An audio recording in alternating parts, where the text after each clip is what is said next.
Are live. Aloha, this is Michael Dillard coming at you live and direct from Honolulu, Hawaii. Welcome to M3 Power Collabs with me, your host, Brother Mike Dillard. So today our special guest host, which actually is our first male special guest host. I don't know if you guys have noticed this, but I've only had women on my show. So, oh, really? Yeah. So Mark Bentcover here is our special guest host and the very first man special guest host. No pressure whatsoever. Right. You're representing. If he has no more male co-host, you know the show went bad. So Mark is a brother of mine that I met on LinkedIn. Mark, I was having a conversation with a mutual friend, Lisa Antoinette, yesterday, and I was saying, like, Mark is like scary smart. Like, this guy is so smart, it's almost scary. And she was like, "Yeah, he is almost like scary smart, right? But I love the guy, right?"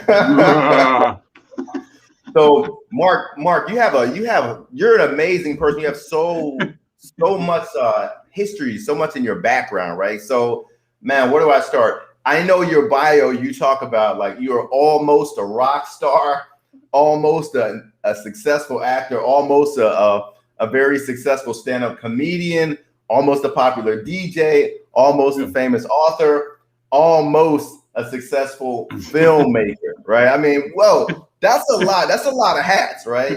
Yeah. So, and that's what my new podcast is about, Almost a Real Spiel with Marky B.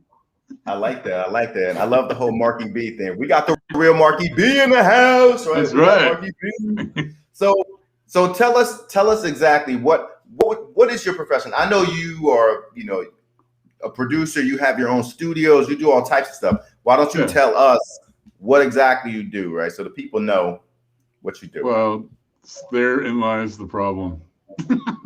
Sometimes when you're too smart for your own good. So my entire life I've split myself in two.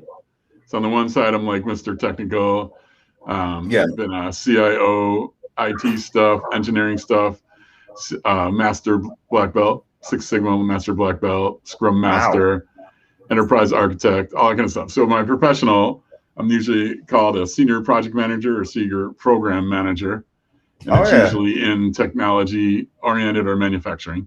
I'm also a lean. I never say expert because what I find is when you learn something and then you learn it well enough and you keep learning more, the more you learn, the more you see you don't know. So that's how I feel with lean. I've done lean for probably 20 years.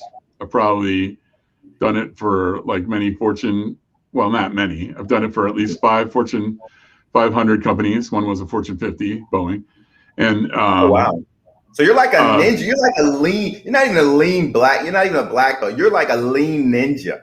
Well, actually, I separate lean and Six Sigma because they're different. But yeah. Okay. And like I said, I don't consider myself an expert because the more you know, the more you see you don't know. In fact, like this guy, one of my favorite mentors, his name is Takashi Tanaka.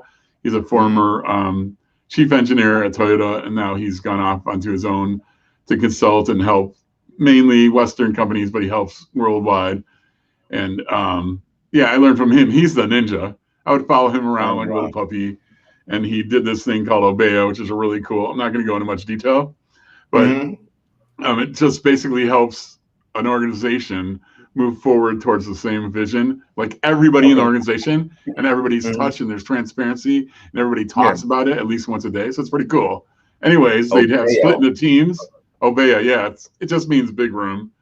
But he'd go in one team and he'd ask a bunch of questions. I'm like, my little notebook. Okay. Oh, that's a good question. I got to write those questions down. And then we go to another team. Totally different questions. So at the end of the day, we had visited 5 teams. He didn't treat any of them the same, even though we're all trying to go to the same thing. And then in the day, in the debrief, I'm like, Kashi, what's the deal? You ask different questions to aren't we all supposed to be going the same direction? And I'm trying to imitate him, and this is in love, but he's like, English is like his 3rd or 4th language. Okay. Like, Mark, you don't understand. they're all in different places, and we must treat them all differently.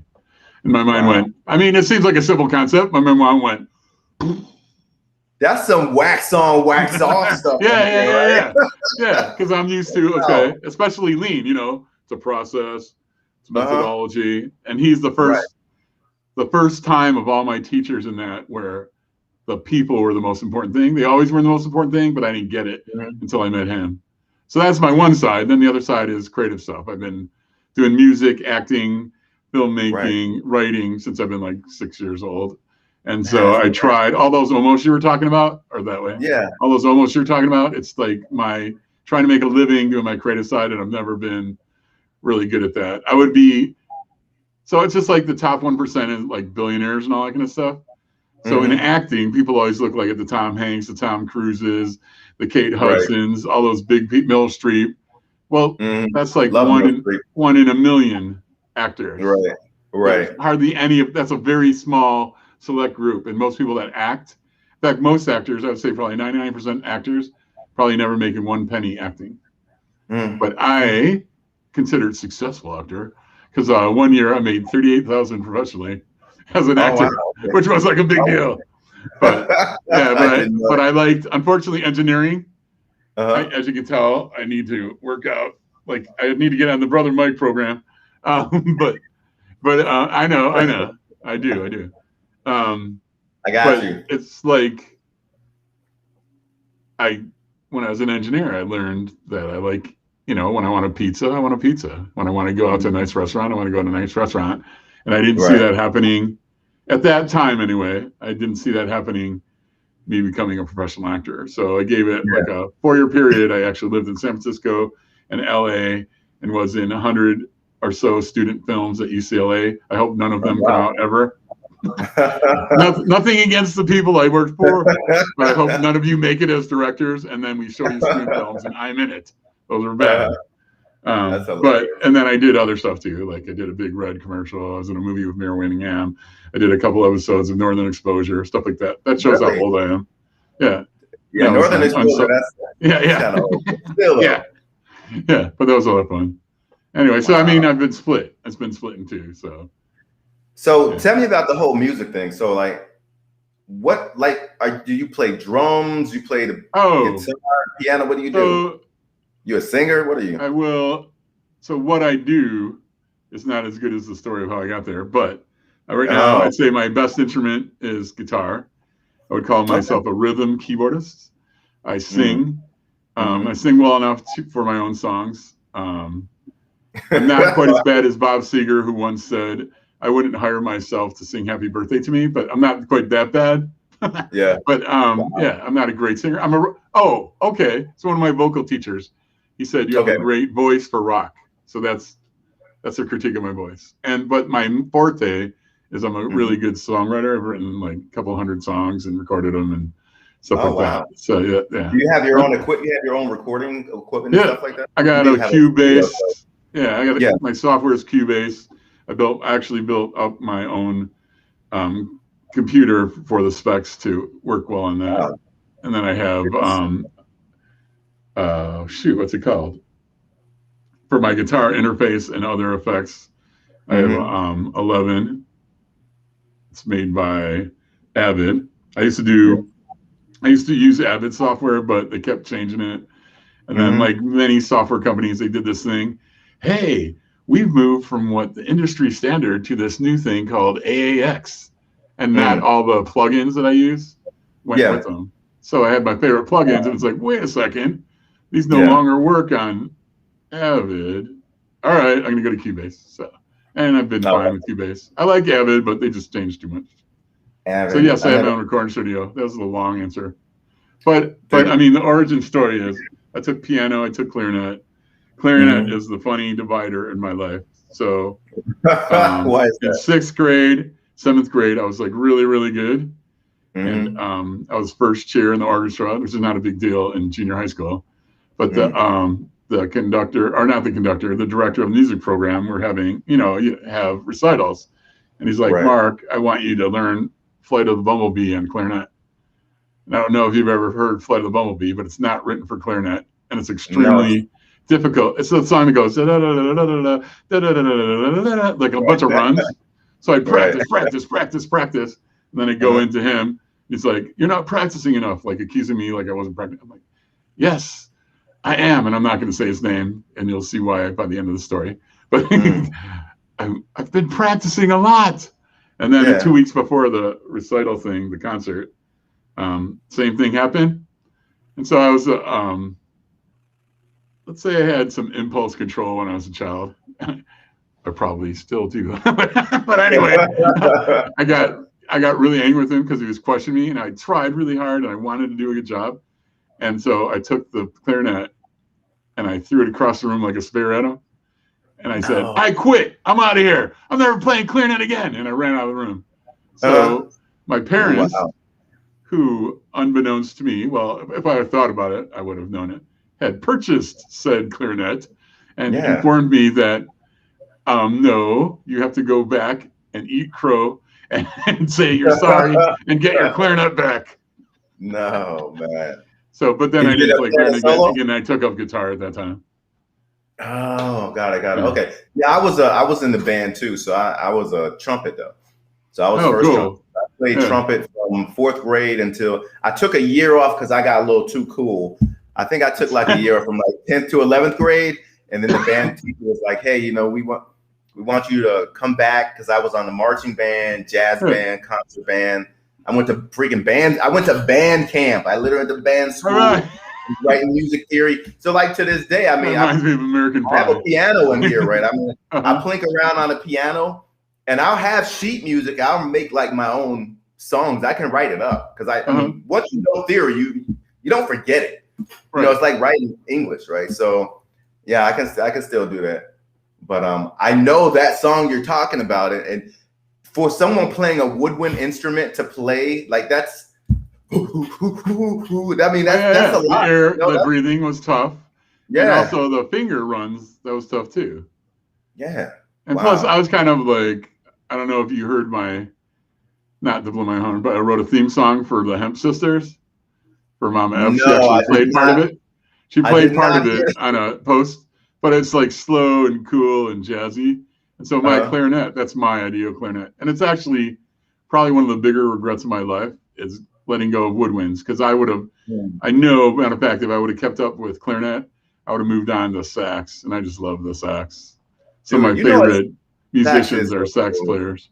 Huh? No, the sax is so smooth. I love like Najee and Gerald Albright and some other people, but it's not too late. I mean, you know what they say. So the same with brass. They're like, look, if you can play a brass instrument, they're like, if you can play the trumpet, you can play the tuba or the trombone or whatever. The notes are a little bit different, the signature, right? But once you get the breathing down, I mean, you can the breathing and the mouthpiece, right. Yeah, I mean, with woodwinds, it's the reed, and you know, it might seem easy, but it's really bizarre. You got to get your lips right, and then as a person who likes to nibble on things, my hardest part to get any good at the clarinet was not chew the freaking reed.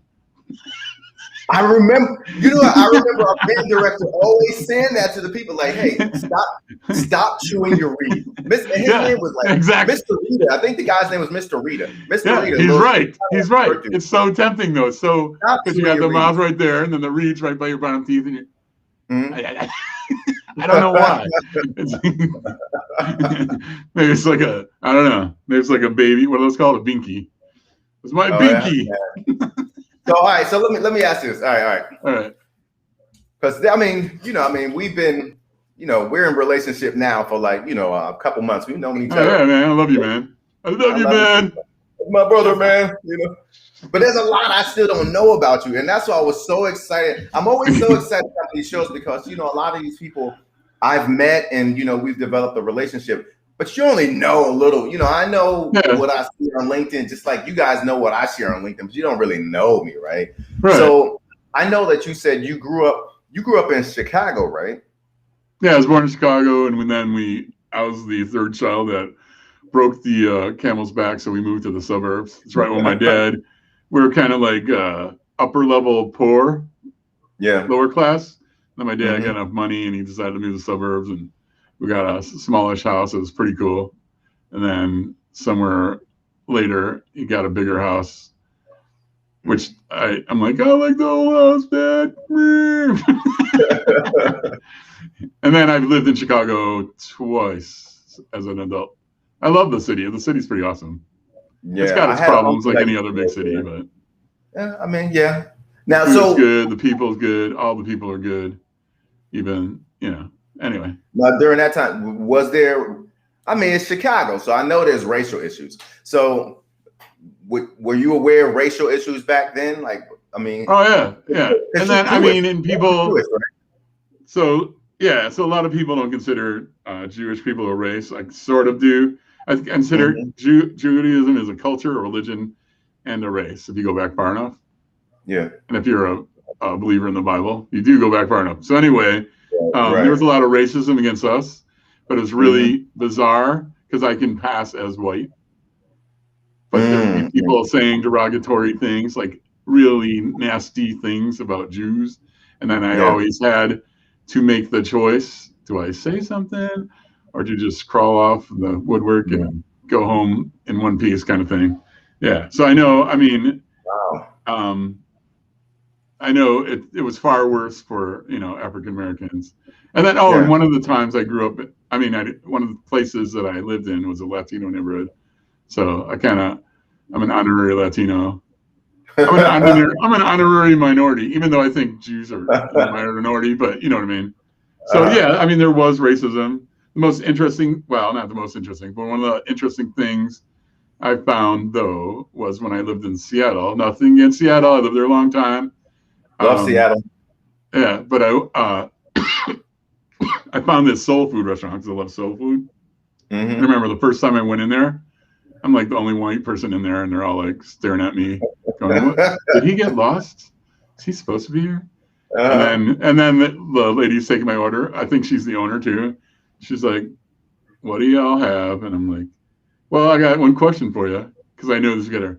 I go, "Do you have greens have ham hocks in them or not?" She's like, "Oh my!"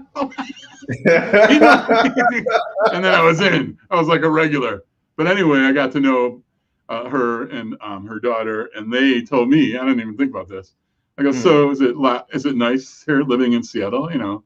She's like, "What do you mean?" I go, "Well, I grew up in Chicago, and there's, people got along, but every once in a while racism would pop out, and I know, just government and all that kind of stuff." I came up in the time of Obama. Actually voted for Obama twice and not for president, so figure that one out. But I've been a state senator and a U.S. senator, and he didn't do anything for me either time. And I'm like, dude, I was actually in the same room with him once. I never got it. But I like the guy. I Obama. Pretty cool. But she said this. Oh yeah. Hawaii. She said this. She said, actually in Seattle, it's the race. What? How did she say it? She said something like, "I prefer racism in the South." I'm like, what? Right. And she's like, she tried to explain to me. She goes like, "It's out there, it's there, and if you can navigate it and you understand it, it's not right, but if you can navigate it because you know what's going on, and so you can adjust your behavior either way if you choose to, or you want to rebel, whatever. But here in Seattle, it's like they think they're not racist, and they are. They are. That's the worst type of racist. Right? I know. I never experienced that. For me, the racism against me is always blatant. But half the time it was 50-50. Like I lost my best friend in 6th grade sixth grade through high school was not good for me. But I lost my best friend who I knew. How old are you when you're 6th grade? I think you're like 12 or something. So for basically 10 years, this guy was my best friend. And then it ended in 6th grade. And I don't know if you know the word kike, but it's sort of like the N word, only for Jews. We were fighting over something stupid. And then he started calling me a kike and called me a Jesus killer. And then he got everybody on his side. And it's like, that was my first experience. I guess I grew up pretty innocent because my parents sheltered me and I went to a temple. So most of my friends were Jewish, but except for him. And then he said that to me and I felt like I wasn't a person anymore. I was a kike and a Jesus killer. I wasn't Mark Benkover. And then Wow. we never talked again since then. I was like, whoa, that was weird. What happened? That was my best friend for 10 years. And now, yeah. And then almost like within a year, we moved to across. It had nothing to do with that, but we moved across the town. And then all my friends went to one junior high and I went to another. So, but you know what, race, there's only one race, and that's the human race, right? oh yeah. That's why. That's one of my favorite speeches of all time. Is we don't live in a Latino America. We don't live in a Black America. We live in the United States of America. We don't live in a liberal America. We don't live in a Sorry, I'm trying to imitate him, but I like him. His books are awesome. But you know what? Nothing against Barack, but right. I liked Michelle's book better. Michelle's book. I didn't read it. It is. That's one of my favorite books of that I read over the last year. It's becoming, right? Even though I didn't grow up in the South Side, just like all the things she said and stuff, I just related. I'm like, what? What? Like almost every story she told, I'm like, I get that. I get that. It's really good. It's a really good book. I think I've got like 4 or 6 unused Audible credits, right? I mean, I probably do too. I don't have time to read a book anymore, but I'll play it on Audible. Oh yeah. You know, well, I have like a stack of 15 on my bed table, and then I got like 15 in Audible. So yeah, and then I think it was Rob Berry actually who he said used to be reading. I can't remember what his goal was, but he said for successful people you have to read X number of books like a year. Yeah, I know. Yeah, well, if you read one at a time, I read 4 or 5 books at a time, and so I end up reading like 4 times what he said, and then I didn't mean it to brag, but then people started ragging on me. It was hilarious. Like, well, you probably don't get anything out of those books because can't really read 4 or 5 books at a time. I go, you know what? I have a friend who reads more, and he picks up everything from them. Everybody is different, right? Oh, no, I know.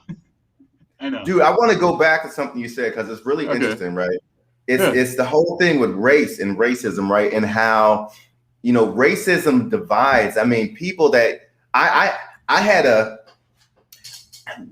I'm a man of a billion backstories. Here's one of them. So I used to work at this fast food restaurant called Roy Rogers.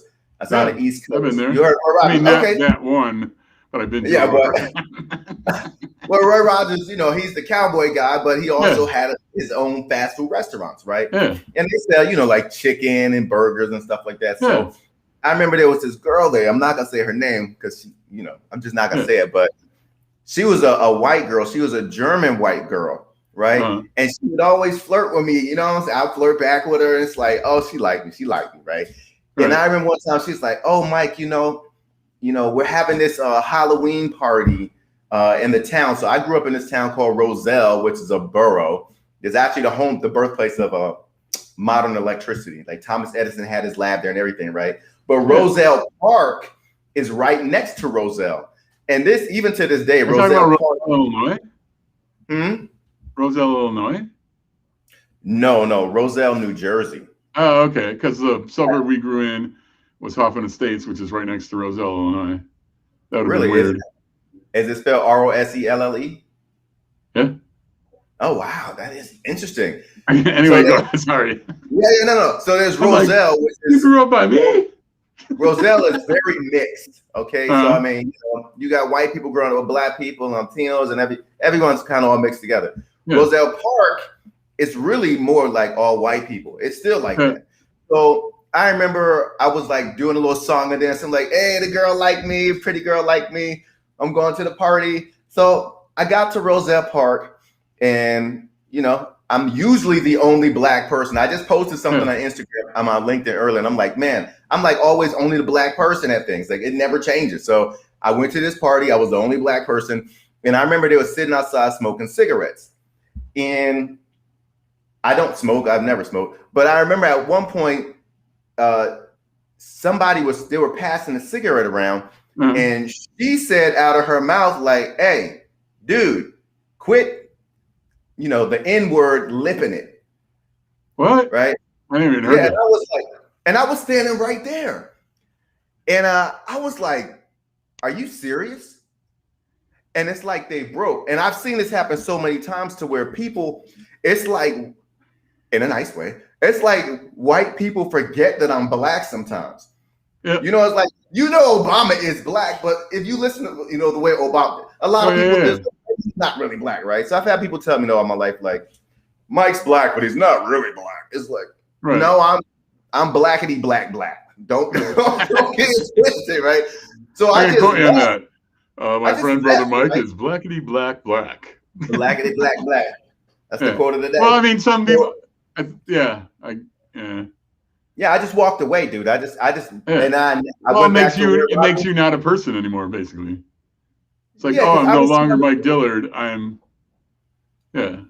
I mean, but if you let it, but I mean, you did the right thing. Walked away. Right, and I didn't let it define me. Yeah. Of course, I went back to Roy Rogers. Pretty much everybody was black or something else, and I'm like, hey, this chick is racist. You know, she called me the N-word and this and that. So I mean, it didn't work out well for her at all, and then she ended up quitting, right?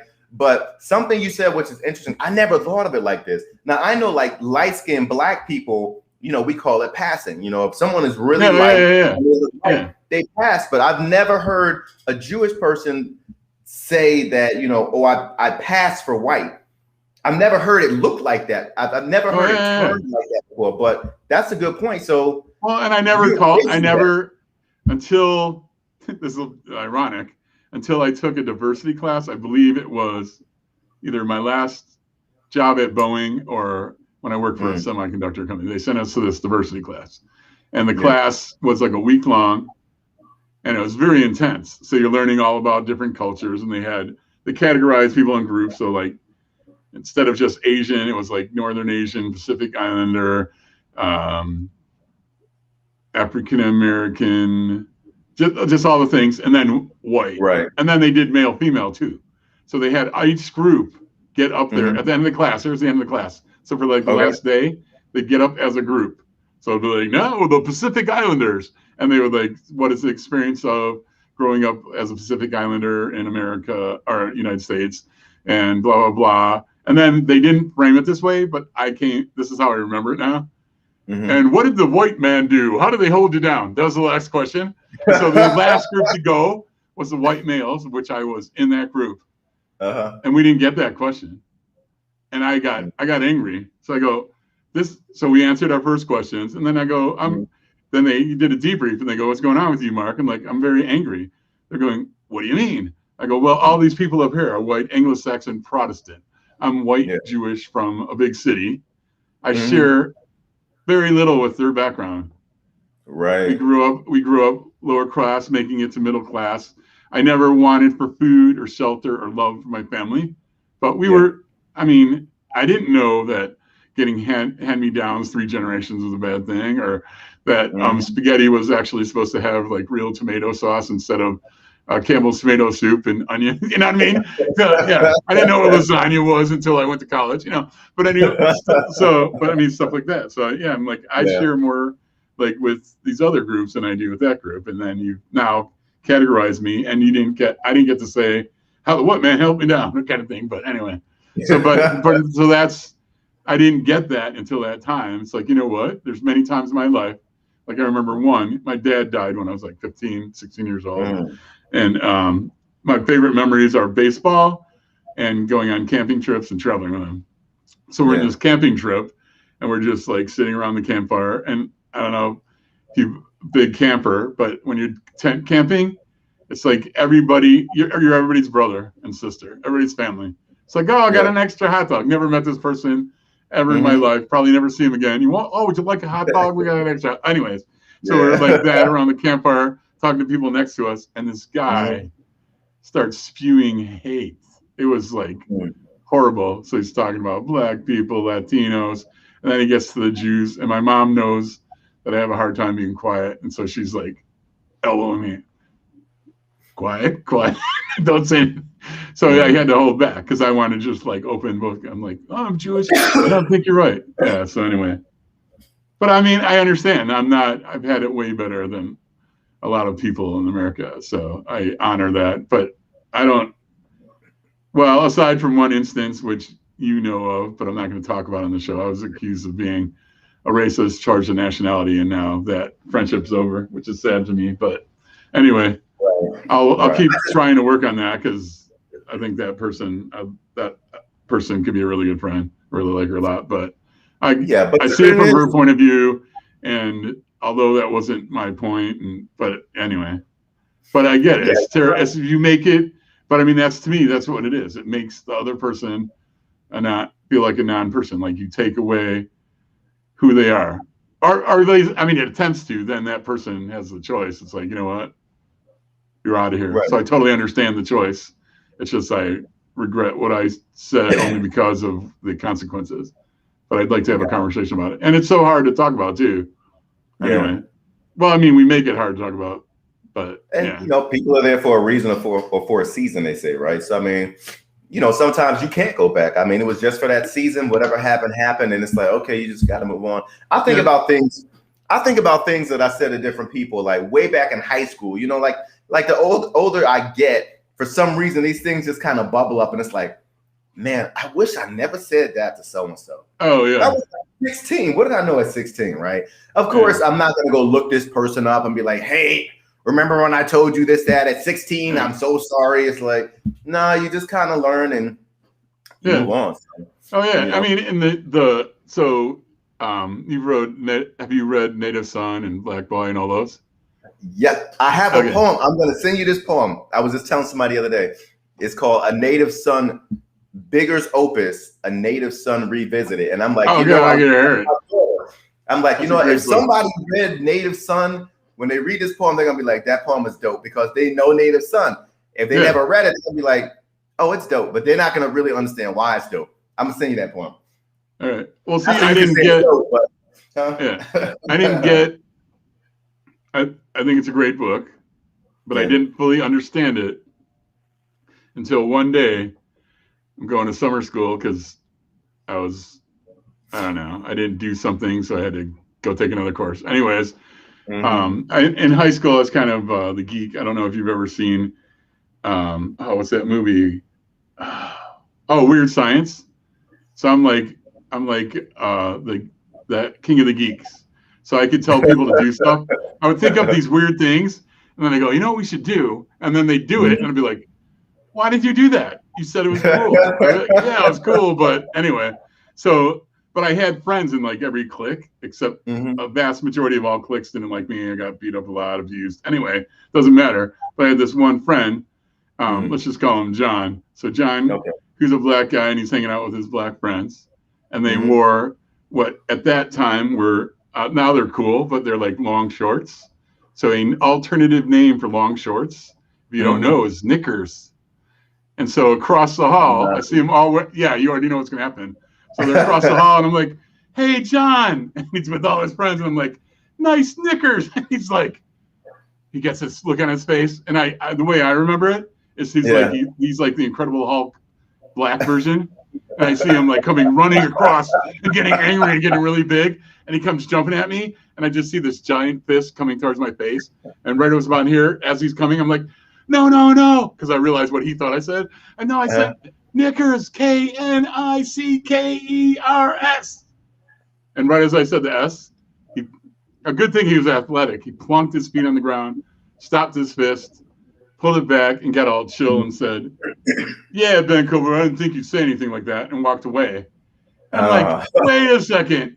You know me better. You know I wouldn't say anything like that. You just had me crap my pants. I thought I was going to die. Why did you think I would ever say anything like that? But then the weird thing was, I totally understood Native Son. I'm like going, holy crap. It's right on the surface. I understand it now. Fully. I got it. But that moment really got in my head. I'm like, oh, wow. I understand Bigger Thomas better now. That's one of my favorite books. I love that book. Because he really wasn't trying to do anything wrong, you know, but he got judged, and then he panicked because he already knew what was coming. And then, you know, he ended up, well, I'm not going to spoil for other people, but he ended up doing what he did, right? Right. But I mean, it's the best I think, for white people, it's the best book if you're open to it and you read it. It's like, don't judge him for what he did. Judge why he did what he did, and then think about how you contribute to that. Right. That's like, so powerful. Oh shit, man. That's so, I would never, that was just, yeah, it was just horrible. Man, what a curveball. I didn't expect you to bring up Native Son. I really no, it's one of my favorite books. Love that book. All right, so let's talk about this. So now let's talk about your show. Okay, which one? So I know you got. Look, I just started a new one today. How many shows you got now? What you got? 4 shows, Mark? Yeah. So I dropped my original show. My original show was Finding Your Voice, and it was me as a talking head teaching people how to find their passion and purpose. But then that evolved into Inside Leaders' Heads, which is all about bringing like people like yourself, who people view and admire and are inspired by, and that are successful. And I have a set of questions, and basically I'm like the curator.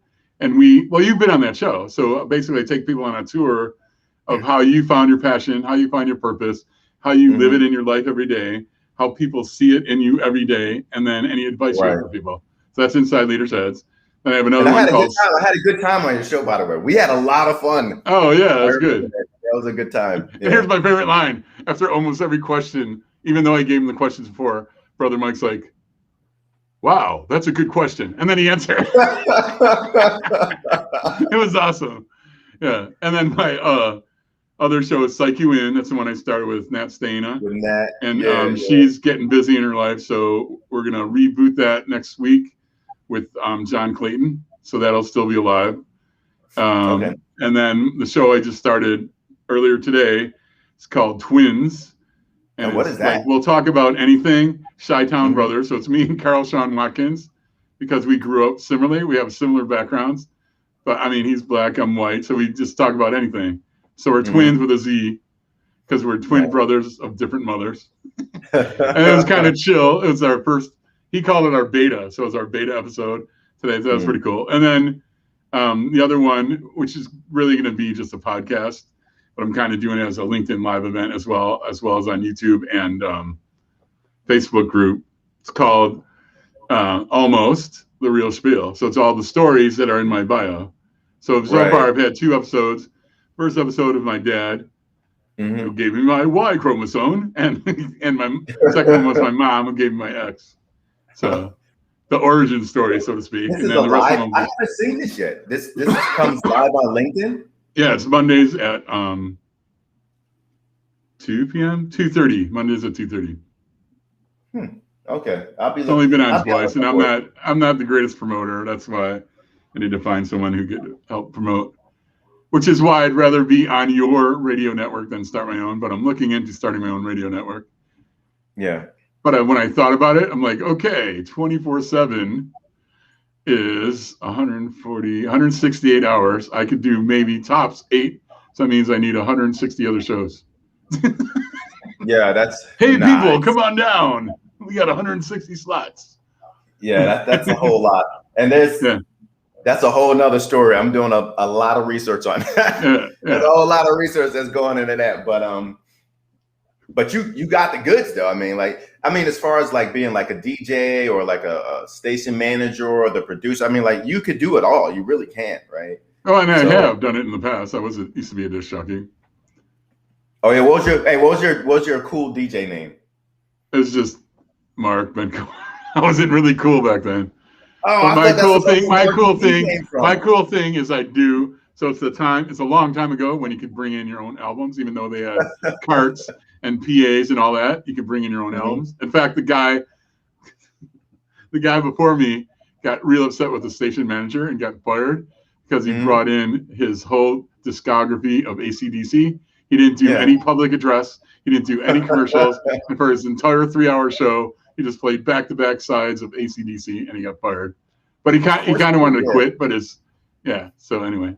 But no, I would do things like do weird ties. So it'd be like a song from the 50s or a group from the 50s that people didn't know was remade by, like, I don't know. It's like Moby. Moby remade it. And then who did it second and all kind of stuff, and the best version, or like different weird ties to all the music. So I tied it all together. We did it all together. Yeah. So I was one of those DJs. I think you'd be a really cool DJ. Like I would listen to you if you was on the air and I'm driving. I would listen to you because you're a very eclectic person, right? So I think that that's a good word. Hold people's attention, right? I mean, that's the thing, right? So now that I'm branching into all of this media and all of this stuff, I'm thinking about all of this stuff. I'm listening to shows differently, right? I'm like, this person is really interesting. They can hold people's attention, and that they're very animated and lively. The passion, it all goes. You have all of that stuff, right? So, well, thank you, sir. You're welcome. You're welcome. So, okay. So, where did Marky B come from? I thought that was like your cool DJ name, like the original Marky B. Where Marky B come from? Well, it came from corporate America. I mean, it was kind of my nickname as a kid, but it came back because the best boss I ever had just used to call me Marky B. We became friends before she was my boss, and then she just called me Marky B. And then I kind of go, that's kind of cool. And then so one of my original podcast was going to be called Riffing and Ranting with Marky B. I might bring that one back, but I like it. I like the title. Yeah. So that Marky B is just, it is my cool DJ name now, a cool podcaster DJ. But but I mean, my original day, hey, this is Mark Benkover with your morning drive. You ain't drinking coffee, listen to me. I'll play a song that'll keep you awake. That's pretty smooth. So between that smooth radio voice, and then I guess I just imagine like when you sing, since the guy said you had like a cool voice for rock music, I just imagine you like Bruce Springsteen, like born in the USA. Yeah, I can do stuff like that. Like that. But my favorite cover actually is Simple Minds, Don't You Forget About Me. So dude, I love that. I could be raspy or that kind of thing. Yeah. Don't you forget about me. Will you recognize me? Man, that's my lounge singer. The 80s songs were the best. And I'm not just saying that because that's our era, right? But everybody knows this. Universally, 80s songs are the best, right? Now, when I get done this, when we finish this, I'm gonna go on like a little 80s rant. I'm gonna go on YouTube or somewhere and put on, I want some Simple Minds, Pure. I might play a little Nirvana. Man, I heard some Nirvana the other day, and I was like, oh man, I forgot how good Nirvana was. Like, I lived in Seattle when they were coming up. Oh, so you were there with like Pearl Jam and Nirvana and all of those people, man. Yeah, that was. I bet it was crazy. Oh yeah. Well, I mean, one of my favorite concert memories. I don't know. You know Cheap Trick, right? Mm-hmm. So there was a time they came to Seattle at the Crocodile Cafe, which a lot of those Seattle bands you just mentioned, that was one of their venues they went to. But Cheap Trick played in Crocodile Cafe, which is pretty small, but they did 5 nights in a row, and they did their first 5 albums. So each night, first night they did their first album in its entirety, then the second, and I booked all 5 nights. And those guys, that's what made me love Cheap Trick even more, even though I loved them so much. But all those guys were big fans of them, and they were in the audience. So there's like Chris Cornell and Kim Thale, and I'm just like, holy crap. They're just people. I know. Yeah. Well, I'd be like in a band in Seattle, and we'd play the same venue. And I'd be like, this is the same stage Kurt Cobain played on. So hey, let's talk about Kurt Cobain. Let's talk about, because I'm not gonna say it like that. What I will say is that Kurt Cobain and Nirvana, they really made a lasting impression on the musical legacy, right? What they did, those grunge bands, it really was amazing. You know how you can listen to an album and it's like every song is a hit. Every song, whether it's a rap album, R&B, whatever, like that was, what was it? Was it Nevermind? Yeah, Nevermind. Nevermind, yeah. When that came out, I was, young single guy here in Hawaii, right, running around in the nightclubs, and we just used to be like, jumping, You know, just jumping, just everyone's jumping, right? White, black, local, it didn't matter what color you were, right? Music transcends color, right? So, yeah, Nirvana was just amazing. So, well, that's because he tied it to emotion. He's like, I like field musicians. He was a field musician. His music came straight from his heart. My favorite album was actually their first one, which wasn't recorded very well, called Bleach. But that was Sub Pop. It's really raw. I mean, don't get me wrong. I love Nevermind. But Bleach is like, yeah, Nevermind was a commercial success. We'll put it like that. I heard of Bleach. Oh no, I love it. I love Nevermind. Yeah.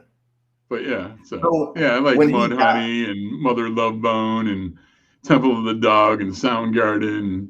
Yeah, Presidents of America even, who were less friendly. How did that affect Seattle when he died? What?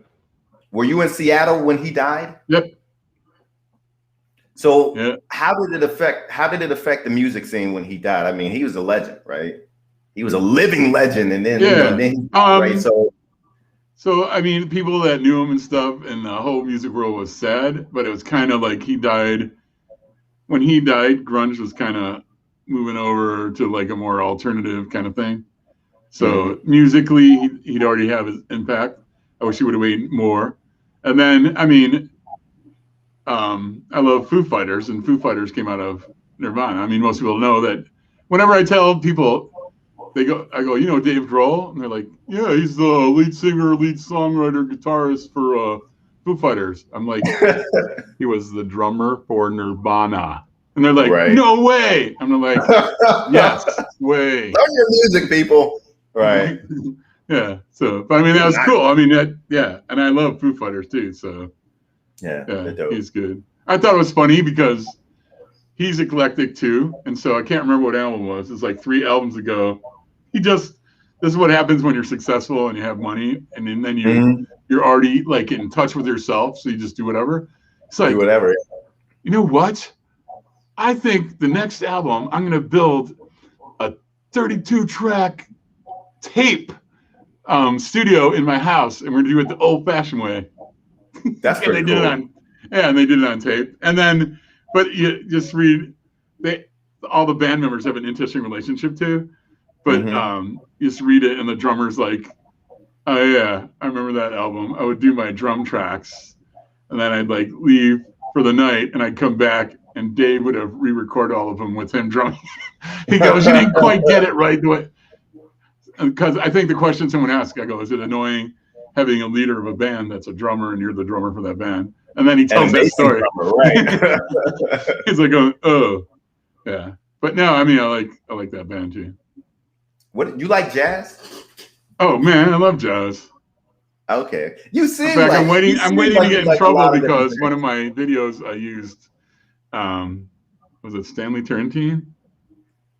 No. Who did I used some old jazz standard. I gave him credit at the end, but I got to figure out how to pay royalties because, I mean, I love the music. So yeah. Oh yeah, I love jazz. I mean, I used to go to Jazz Alley. Not that that's the best place, but in Seattle is one of the places. Go to Jazz Alley all the time. Man, I went to Seattle a couple times with the Navy. There's a lot of submarine stuff over there, and then one time I just went to visit, right? And I remember the things that stood out to me was the food, the art, and the music.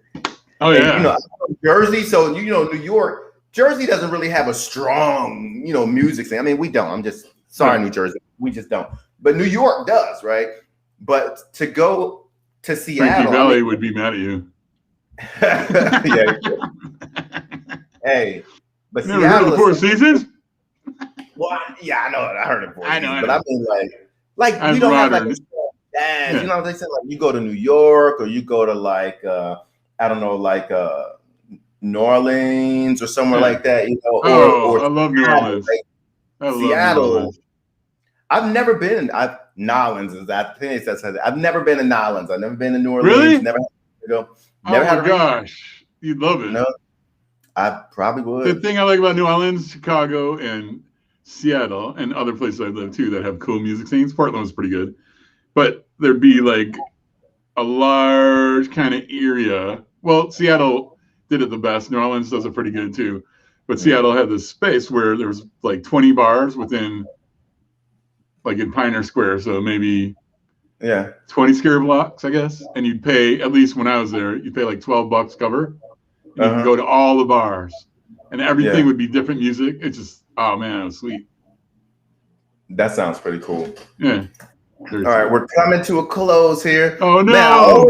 Man, I know, man, our time always goes so fast, right? Because you know how we do. We're just all over the place, right? I love talking with you, right? And again, people are like, what was that show about? To tell you hi. She asked me to tell you. She said, please tell him hi. She said, I'm so excited to see him again. Lisa Antoinette. She said, I just interviewed him a couple of weeks ago or something like that. Yeah, so she'll probably see the replay and then like hit you up from there. Yeah. All right. So real quick before we close out, what is a nugget? So if you could drop one or two nuggets for people that are up and coming in, the industry or just in life in general, like what would those things be? Oh, easy. So I have this tagline. I'm actually trying to trademark it, and I'm not trying to trademark it to keep other people from using it. I'm trademarking it so no one could ever tell me not to use it. So that's my main reason. It's not to prevent others. It's so to guarantee I can say it. It's living your best life creates a better world for everyone. Everyone has their own story. And even though you own your story, it's your obligation to share it wherever, whenever, however you do, whether it's through music, writing, podcast, whatever. Because whenever you tell a story, it's like a drop in the ocean. You never know who it's going to impact. And it's just going to be great. So find your voice. That's my big thing. Find your voice. Your voice is what's your passion, and then voicing it, leaving it, having it driving your purpose. So I have this formula. It's called passion-driven purpose equals focused action. So if you have those things, passion-driven purpose equals focused action. So if you know your passion, you let it drive your purpose. You define your purpose. Then you have your passion. You let your passion gas it up and drive it. Then you have focused action. No one can stop you. And even if you're not successful, you will live a fulfilled life. You might not be happy all the time, but you will be fulfilled. You will live with passion. Passion. Well, we won't tell anybody. I kind of like that better. Passion driven. Yeah. And that is the underlying foundation of the course I'm launching at the end of July. So. Oh yeah. Let's hear about that. Oh, so I mean, I'm into creative expression, so I'm starting with writers. So this will be for aspiring writers who are struggling to finish their first book. I help them put a solid plan together using all my experience from project management and program management. It's not going to be how to write, but it's going to put a plan together so that you drive yourself to complete your book, get it published, and then market your story and have an impact on the world. So that's what that course is about. It's called Path to Publishing, Find Your Voice. So can I type that up here? Is it okay to type that up here? Yeah. I mean, I'm using Ellie Red Cloud, who's an awesome marketer. She's going to help me promote that. Yes. And I use Veronica. Oh, she's going to hate me.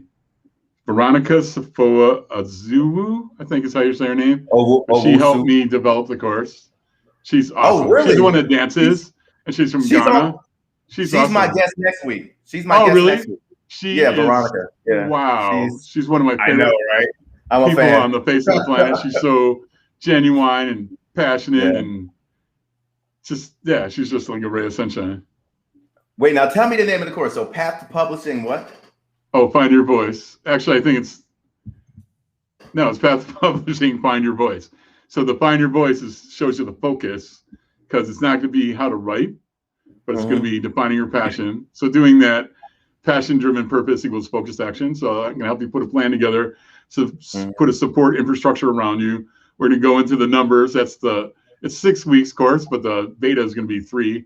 So you get a massive discount for the 5 people that are going to be in the beta. But so it'll be all about finding your passion. We're doing an exercise, how to find your passion. If you already know it, we're going to drive it on home.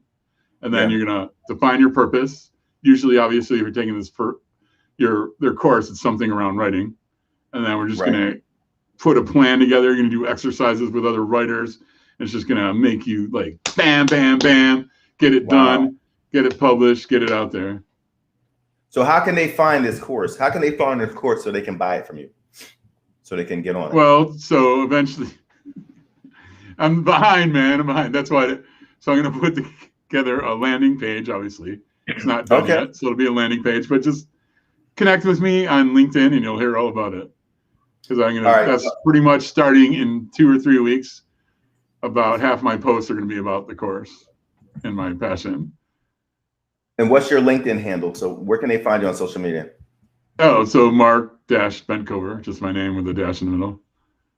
But I mean, if they type my name and search it, they'll find it. I'm only Mark Benkover. I also have a Facebook group called Einsteins of Creativity, and I have a YouTube channel called EOC Studios. Oh, wait. Facebook is what? Einsteins with an apostrophe S? Yeah. No apostrophe, just Einsteins of Creativity. That's what EOC stands for. You know what, dude? I never knew that. I didn't know what. I was looking at that. I was looking at your bio last night, and I was like, "What does EOC stand for?" Einsteins of Creativity. Oh man, I got it. Because one of my favorite quotes, until like 6 months ago, I thought it was Albert Einstein. And it's like, if you expect a fish to climb a tree, you and the fish will be disappointed all its life. I thought that was the coolest thing. That's not Einstein? No. Oh, so, you must have quoted it from somebody else then. Who said that? I don't know.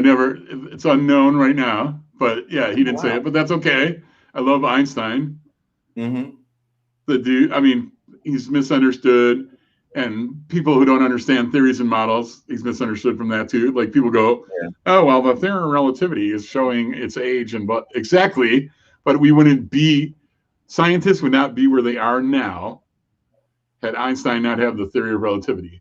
That's what models are for. Models are for, you look at them, you judge the world, you kind of figure things out. And then if they're solid and they're right, which most of the time, most models are incorrect and imperfect. So, but then you learn stuff and you're like, oh, wait a second, let's tweak this a little. And that's what a model is supposed to do. So he wasn't wrong. He propelled us forward in science. Every theory he had moved us forward, even if you're wrong. You know, that's what they say, right? Science, right? You're standing on the shoulders of giants. So, I mean, Einstein, I mean, the jump, and we're coming to a close here, but I'm so glad you brought this up. Because look at this.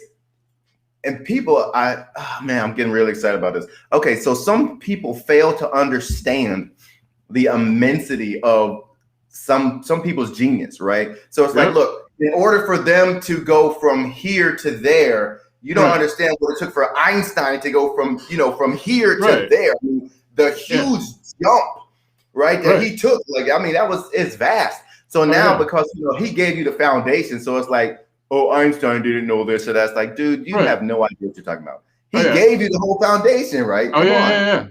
Oh, and I have, so first of all, I love this guy, so don't take this the wrong way. But I think everything Stephen Hawking said in Theory of Everything is wrong, but it doesn't matter because him having these wild thoughts has pushed us so far forward with like string theory and all these kind of things. It wouldn't have happened if he didn't start the conversation. So, although I think a lot of his theories were wrong, it doesn't matter. He built a model, and then in reaction to that, we're finding out stuff that we never would have found out had he never existed. Right. I saw this little kid on YouTube. I think he was like 12 or something. He's just ripping one of Stephen Hawking's, theorems and whatever. And like, look, I can explain basically how God does exist scientifically. And he just, bam, bam, bam. He broke it down, was like, oh, snap. He's a genius, right? But I mean, they don't have to be right all the time. And they're human. Humans are not going to be right all the time. So anyway, listen, this was so much fun, man. I don't want it to end. Don't leave me. No, just kidding. And I got a goodie for you too, man. I got a goodie for you too. I mean, I told you we was gonna work together, right? So, So me and Kizzy, I'm waiting, man. I got something for you. So, I told you. So Kizzy is my mentor for government contracting. Kizzy Parks. She was on my last show. Right. So she just, she's helping me with some government work. I'll just put it like that. And so I just came into this position where there's 46 like staff positions I'm filling for a large health company that sells to the federal government and whatnot.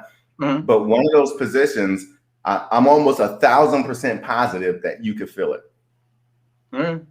Yeah, we're gonna talk offline, but it just occurred to me while we was talking. I was like, oh shoot, let me because I told you, I was like, dude, I'm gonna help you. I said, we're gonna work together, I'm telling you.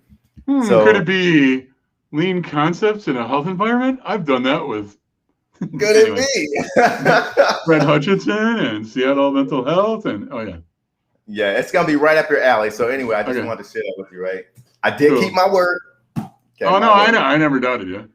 Okay. I'm just at a stage in my life where patience is a virtue and it's hard to come by. Yeah. I'm like, oh, I am not working. Oh, no money's coming in. Oh, wait a second. I have to pay my bills. Hey, I know the feeling. Shoot. I know you do. COVID hit me. I just didn't think it would be this late in life, is all. Yeah. Yeah. But who knew? These things happen. But it's all about the bounce back. Oh, yeah. I agree. I think so. All right. So on that note, we're going to go ahead and close out. Brother Mog, Shaka! Came out. I appreciate you for coming out and supporting the show. Thank you so much, Brother Mark. Love you, man. My brother. Love you too. Another mother. And I always close out the show and I say, listen, mindset matters most, right? If you change your mindset, you change your money. You change your mindset, you change your money. You change your mindset, you change your money. And that's it. Aloha. Have a wonderful day. Until next week. Shaka. Mark loves the shaka. I do.